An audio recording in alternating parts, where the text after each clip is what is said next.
हर हर महादेव। आप सभी का हमारे चैनल की कहानी श्रृंखला में स्वागत है। आप सभी पर भोलेनाथ का आशीर्वाद बना रहे। आज श्रावण मास का 5वां दिन है। आज श्रावण मास महात्म्य के अध्याय 5 में आप रविवार व्रत वर्णन में सुकर्मा द्विज की कथा सुनेंगे, लेकिन उससे पहले महात्म्य का सुनना आवश्यक है, अन्यथा कथा का पुण्य अधूरा रह जाएगा। तो आइए शुरू करते हैं श्रावण मास महात्म्य का अध्याय 5। ईश्वर बोले, हे सनत कुमार, करोड़ पार्थिव लिंगों के महात्म्य तथा पुण्य का वर्णन नहीं किया जा सकता। जब मात्र एक लिंग का महात्म्य नहीं कहा जा सकता, तो फिर करोड़ों लिंगों के विषय में क्या ही कहना। मनुष्य को चाहिए कि करोड़ लिंग निर्माण असमर्थता में 1 लाख लिंग बनाकर या 1000 लिंग या 100 लिंग बनाकर ही, या मात्र 1 लिंग बनाने से भी मेरी पूजा करे तो उसको सनिधि अर्थात मोक्ष मिल जाता है। षडाक्षर मंत्र से 16 उपचारों के द्वारा भक्ति पूर्व मन से भगवान शिव की पूजा करनी चाहिए। ग्रह यज्ञ के साथ उद्यापन करना चाहिए।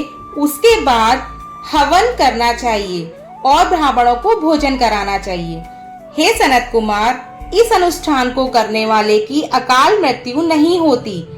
यह व्रत बांझपन को दूर करने वाला, सभी विपत्तियों का नाश करने वाला तथा सभी संपत्तियों के वृद्धि करने वाला है।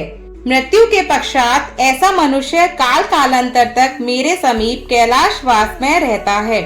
जो मनुष्य श्रावण मास में पंचामृत से शिवजी का अभिषेक करता है, वह सदा पंचामृत का पान करने वाला, गोधन से संपन्न, अत्यंत मधुर भाषण करने वाला तथा त्रिपुर के शत्रु भगवान शिव का प्रिय होता है। जो इस मास में अनुदान व्रत करने वाला तथा हिव्याशांग ग्रहण करने वाला होता है, वह व्रीहि आदि सभी प्रकार के धान्यों का अक्षय निधि स्वरूप हो जाता है। पत्तल पर भोजन करने वाला श्रेष्ठ मनुष्य, सुवर्ण पात्र में भोजन करने वाला तथा शाक को त्याग करने से शाक करता हो जाता है। श्रावण मास में केवल भूमि पर सोने वाला कैलाश में निवास प्राप्त करता है। इस मास में एक भी दिन प्रातः स्नान करने से मनुष्य को 1 वर्ष स्नान करने का फल का भागी कहा गया है। इस मास में जितेंद्रिय होने से इंद्रिय बल प्राप्त होता है। इस मास में स्फटिक, पाषाण, मृत्तिका, मरकतमणि, पिष्ट, धातु, चंदन, नवनीत आदि से निर्मित अथवा अन्य किसी भी शिवलिंग में, साथ ही किसी स्वयं आविर्भूत न हुए लिंग में श्रेष्ठ पूजा करने वाला मनुष्य सैकड़ों ब्रह्मत्या को भस्म कर डालता है। किसी तीर्थ क्षेत्र में सूर्य ग्रहण या चंद्र ग्रहण के अवसर पर 1 लाख जप से जो सिद्धि होती है, वह इस मास में एक बार के जप से ही हो जाती है। अन्य समय में जो 1000 नमस्कार और प्रदक्षिणाएं की जाती हैं, उनका जो फल होता है, वह इस मास में एक बार करने से ही प्राप्त हो जाता है। मुझको प्रिय इस श्रावण मास में वेद पारायण करने पर सभी वेद मंत्रों की पूर्ण रूप से सिद्धि हो जाती है। श्रद्धा युक्त होकर इस मास में 1000 बार पुरुष सूक्त का पाठ करना चाहिए, अथवा कलयुग में उसका 4 गुना पाठ करना चाहिए, अथवा वर्ण संख्या को 100 गुना पाठ करके करना चाहिए, अथवा यह करने में अगर असमर्थ हैं या आलस्यहीन होकर मात्र 100 पाठ करने चाहिए। ऐसा करने वाला मनुष्य ब्रह्म हत्या आदि पापों से मुक्त हो जाता है, इसमें कोई संदेह नहीं है। गुरु पत्नी के साथ संसर्गजन्य पाप के लिए यह महान प्रायश्चित है। इसके समान पुण्यप्रद, पवित्र तथा पाप नाशक कुछ भी नहीं है। पुरुषोक्त में जप के बिना इस मास में एक भी दिन व्यतीत नहीं करना चाहिए। जो मनुष्य इस फल को यथार्थवाद करता है, वह नरकगामी होता है। इस महीने में समिथा, चारू, तिल और घृत से हवन करना चाहिए। शिव के रूपों का भली भांति ध्यान आदि करके धूप, गंध, पुष्प, नैवेद्य आदि से पूजन करना चाहिए और अपने सामर्थ्य के अनुसार घर में हवन करना चाहिए, अथवा 10 सहस्त्र हवन करने चाहिए। ओम भू ओम भुवः ओम स्वः के साथ तिलों के द्वारा भी यह ग्रह यज्ञ नामक हवन किया जाता है। हे सनत कुमार, इसके बाद अब मैं वारों के व्रतों का वर्णन करूंगा, आप सुनिए। हे अनग, उसमें सर्वप्रथम मैं आपको रविवार का व्रत बताऊंगा। इस संबंध में लोग एक प्राचीन इतिहास को कहते हैं। प्रतिष्ठानपुर में सुकर्मा नामक एक द्विज था। वह दरिद्र, कृपण तथा भिक्षावृत्ति में लगा रहता था। एक बार वह धान्य मांगने के लिए घूमते घूमते नगर में गया। उसने किसी एक गृहस्थ के घर में मिलकर रविवार का उत्तम व्रत करती हुई स्त्रियों को देखा। तब उसे देखकर वे स्त्रियां आपस में कहने लगी कि इस पूजा विधि को शीघ्रता पूर्वक छिपा लो। इस पर वह विप्र उन स्त्रियों से बोला, हे श्रेष्ठ स्त्रियों, आप लोग इस व्रत को क्यों छिपा रही हैं? समान चित्त वाले सज्जनों के लिए परमार्थ ही स्वार्थ है। मैं दरिद्र तथा दुखी हूँ। इस श्रेष्ठ व्रत को सुनकर मैं भी इसे करूँगा। अतः आप लोग इस व्रत का विधान व फल अवश्य बताइए। स्त्रियां बोली, हे द्विज, इस व्रत के करने में आप उन्माद तथा प्रमाद करेंगे अथवा भूल जाएंगे अथवा इसके प्रति अविभक्ति या अनास्था रखने लगेंगे। अतः आपको यह व्रत कैसे बताऊं? उनकी यह बात सुनकर उनमें जो एक प्रौढ़ स्त्री थी वह उस ब्राह्मण से व्रत तथा व्रत की विधि बताने लगी।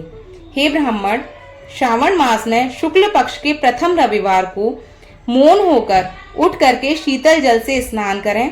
उसके बाद अपना नित्यक्रम संपन्न करके पान के एक शुभ दल पर रक्त चंदन से सूर्य के समान पूर्ण गोलाकार 12 परिधियों वाला सुंदर मंडल बनाएं।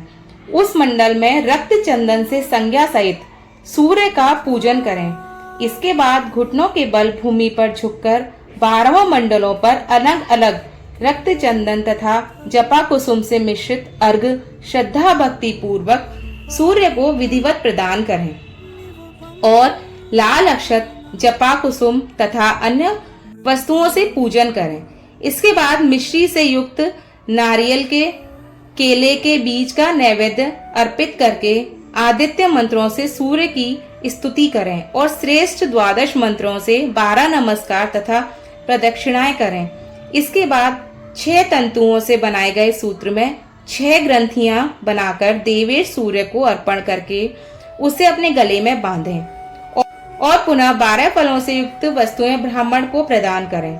इस व्रत की विधि को किसी के सामने नहीं सुनना चाहिए। हे विप्र, इस विधि से व्रत के किए जाने पर धनहीन व्यक्ति धन प्राप्त करता है, पुत्रहीन पुत्र प्राप्त करता है, कौड़ी कौड़ से मुक्त हो जाता है, बंधन में बंधा व्यक्ति बंधन से मुक्त हो जाता है, रोगी व्यक्ति रोग से मुक्त हो जाता है। हे विपेंद्र, अधिक कहने से क्या प्रयोजन? साधक जिस जिस अभिष्ट के कामना करता है वह इस व्रत के प्रभाव से उसे मिल जाती है। इस प्रकार श्रावण के 4 रविवारों और कभी कभी 5 रविवारों में इस व्रत को करना चाहिए। इसके बाद व्रत की संपूर्णता के लिए उद्यापन करना चाहिए। हे विपेंद्र, आप भी इसी प्रकार करें, इससे आपकी सभी मनोकामनाओं की सिद्धि हो जाएगी। इसके बाद उन पतिव्रताओं को नमस्कार करके वह ब्राह्मण अपने घर आ गया। उसने जैसे सुना था उसी विधि से उस संपूर्ण व्रत को किया और अपनी दोनों पुत्रियों को भी वह विधि सुनाई। उस व्रत के सुनने मात्र से शिवजी के दर्शन से तथा उसके पूजन के प्रभाव से वे कन्याएं देवांगनाओं के संदर्श हो गईं। उसी समय से उस ब्राह्मण के घर में लक्ष्मी ने प्रवेश किया और वह अनेक उपायों तथा निमित्तों से धनवान हो गया। किसी दिन उस नगर के राजा ने ब्राह्मण के घर से होकर राजमार्ग में जाते समय खिड़की में खड़ी उन दोनों सुंदर तथा अनुपमेय कन्याओं को देख लिया। तीनों लोकों में कमल, चंद्रमा आदि जो भी सुंदर वस्तुएं हैं उन्हें वे दोनों कन्याएं अपने शरीर के अवयवों से तिरस्कृत कर रही थीं। उन्हें देखकर राजा मोहित हो गए और क्षण भर के लिए वहीं खड़े हो गए। ब्राह्मण को शीघ्र बुलाकर उन्होंने दोनों कन्याओं को मांग लिया। तब उस ब्राह्मण ने भी हर्षित होकर दोनों कन्याएं राजा को प्रदान कर दी। उस राजा को पति रूप में प्राप्त करके वे कन्याएं भी प्रसन्न हो गईं। वह स्वयं इस व्रत को करने लगी और पुत्र पौत्र आदि से संपन्न हो गईं। हे मुनि महान, ऐश्वर्य देने वाले इस व्रत को मैंने आपसे कह दिया है। हे विधिनंदन, जिस व्रत के श्रवण मात्र से मनुष्य सभी मनोरथों को प्राप्त कर लेते हैं, उनका अनुष्ठान करने के फल का वर्णन कैसे किया जाए।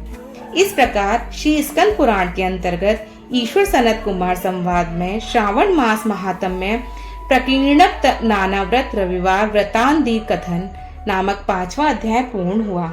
हर हर महादेव। इसका अगला अध्याय सुनने के लिए हमारे चैनल को अभी सब्सक्राइब करना ना भूलें और कमेंट में हर हर महादेव लिखना ना भूलें।